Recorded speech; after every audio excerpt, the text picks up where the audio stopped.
Welcome to Autism360. Here's a story, a question, an answer, and a word from a parent.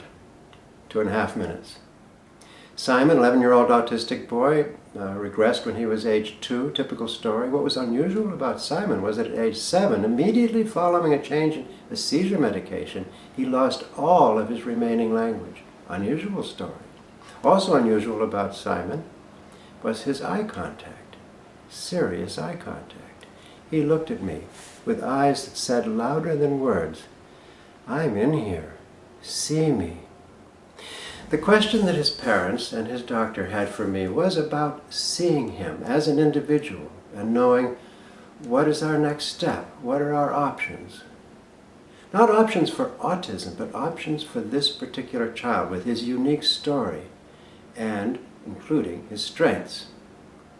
I invite you to anonymously find answers to your questions like that from Autism360's patented information technology, a tool that records and tracks your details and clusters individuals with closely matching symptoms and strengths to find out from them what has worked or hasn't worked or what may have had an adverse effect. That's the deal. Letting the data talk and learning from the collective intelligence of the data about your options for treatment. That's it. Now, much of what we learned in the last decade about the biochemistry, immunology, and toxicology of autism has come from original observations by parents, collaborating then with clinicians and researchers. So let's hear from a parent. When our son Michael was first diagnosed with autism, my husband and I were overwhelmed. We didn't even know what autism was, let alone how to treat it.